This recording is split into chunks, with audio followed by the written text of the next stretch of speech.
Right. Now, again, let us talk about this other element. The other element that we'll be talking about, it is continuous improvement to processes and systems.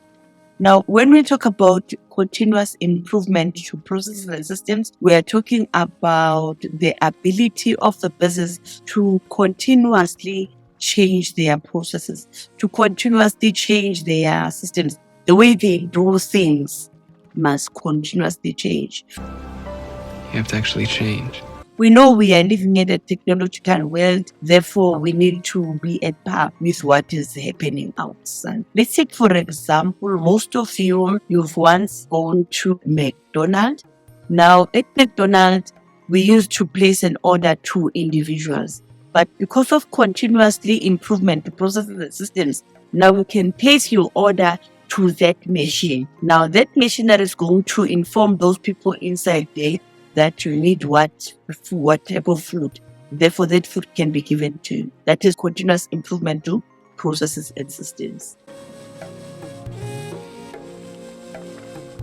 Now, larger businesses, they can install the improvement processes and systems. They've got money, they've got resources to do that. Unlike the smaller, they've got enough capital available to be innovative, to come up with new equipment, to come up with new processes and systems. And then they've got dedicated people to improve their processes and systems. Dedicated to...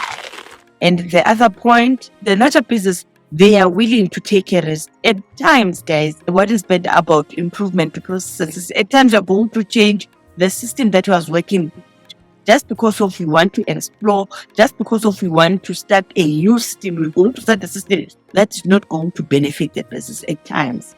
That's a problem that you may encounter.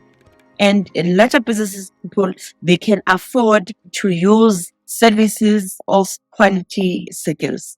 Crush the competition. Now, we are going to talk about quality circles. You remember grade 11, we once spoke about quality circles, but at the later stage. Then let's go to the other element that we're talking about. It's a financing and capacity. When we're talking about financing and capacity, it's the responsibility of the business to have enough funds. Adequate financing and capacity. They need to have enough funds. If you've got funds, you can take more advantages of things. You can change, you can try to do what, because you've got what? Enough funds. But if as a business you don't have enough funds, therefore you are going to be limited because you cannot explore. You don't have enough funds. Now, this impact that is adequate financing and capacity, it says leisure business must have sufficient financing to test everything before they implement it. Before they explore, let's try to do this, use this machinery, then they've got funds to do that. If that machinery doesn't work for them, they've got enough funds, they can script that, they can throw that away and start the other new project because they've got enough funds. Now, our second point under adequate and financing and capacity, the business can afford to have system in place to prevent errors in process, to prevent defects in raw material because they've got funds. And then the other point, they're able to afford product research market. They can conduct a research, ask the market how do they feel about what, because they've got funds to do that. And then the last point, the business can afford to purchase quality raw materials and equipment. The best of the best of the best, sir. Because they've got funds. That will be our last point in terms of adequate financing and capacity on a large business. And then let's go to the last point of our TQM, that is monitoring and evaluating quality processes. Monitoring and evaluating, it's a responsibility of the business to ensure that they monitor, they prevent the defect, they minimize the wastage, they minimize the customer's complaint. I just wanted to complain a bit. That's the responsibility of the business. Then our second point, the business have to have a good quality checks They have to have good quality procedures to minimize breakdowns, to minimize equipment breakdowns, machinery breakdowns. They need to regularly check the quality of their machinery. Double check, triple check if you have to. Then our third point, they may be equipped to get the things done right the first time. They can do that. Get it right the first time, people. Because they continuously do what? Evaluate. They continuously do what? Monitor their processes and systems. And then the other point, they need to improve the performance and maintain high quality standards. The performance of your workers, and maintain high quality standards. Then the other point, the business need to improve the current and future management of quality outputs and impact of the business. Then that will be our last point in terms of TQM elements.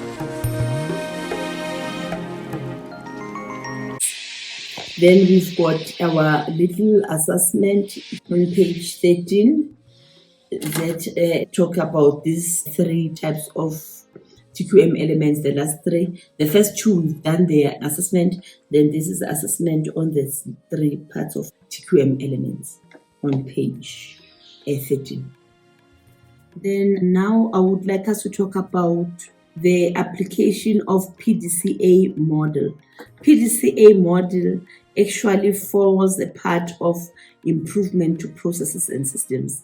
Now, if a business wants to improve their processes and systems, they need to follow out this model. P stands for plan, D stands for do, C stands for check, A stands for act. That is why we call it PDCA model. How it is applied. Now, to plan, the business need to sit down and plan. Now, let's take, for example, maybe we are the company that bakes cake. Now, since we bake cake, one will place an order. I'll be having a wedding when then I want a cake like that. Now, we need to plan. Where are we going to get that raw material? What are we supposed to do? How are we going to make the size of a cake? We're planning then. Then when we do, we are going to implement it on a smaller scale. We are going to try the type of a cake that is needed by that customer, but on a way that is due. The business should implement on a smaller scale. Try it. And then to check, we are going to check that smaller scale, whether did we reach the ability to satisfy that client. We are not going to start doing a bigger cake. We need to plan first, do it on a smaller scale. Then after, if we are satisfied, therefore we're going to do what? We are going to act now. We are going to implement that size, bigger size that is needed by the customer because we already checked it first. That is PDCA model. And then the other part that I want us to talk about, guys, quality cycles. When we talk about quality cycles, we're talking about a group of people, group of employees who are employed to ensure that there is quality working environment. Oh yeah? What do they do? The aim of these people is to ensure that they solve problems related to working environment, they investigate problems, working environment, they ensure that they come with solution, they ensure that there is no duplication of activities. In the other department, they do that. In the other department, they ensure that there is no duplication of activities. They come up with suggestions to improve the processes that are used by the business. They reduce the cost of redundancy. Now, when we talk about redundancy, guys, they ensure that even though we are going to use the machinery, people, they are not going to lose their jobs. They reduce the cost of redundancy. They increase the employees' morale. They motivate your workers. You can do this. Who can do this? They discuss the ways on how to improve in your working environment, how going to improve your processes, how going to improve your workers, how they come up with it. That will be our last part.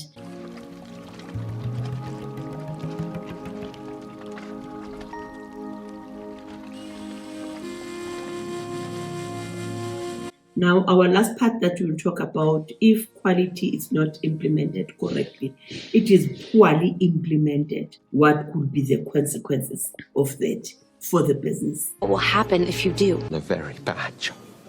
If you did not install quality correct, you did not do it correct, what will be the consequences for the business? Setting unrealistic deadlines that may not be achieved. The employees may not be adequately trained, resulting in poor quality products.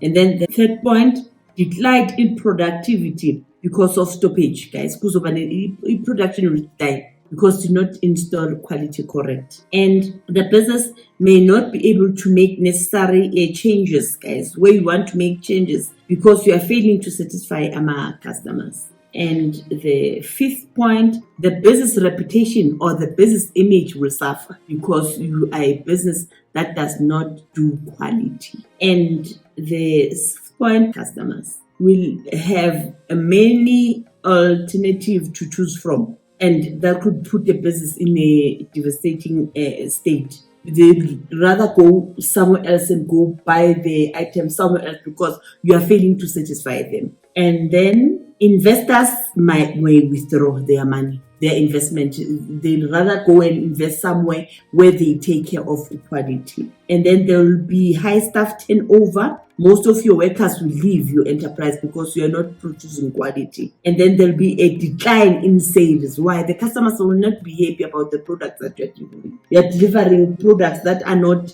straight, that are what they always complain about. Therefore, definitely the sales volume, it will decline. This lady wants to return these sheets. And that will be the end of our topic.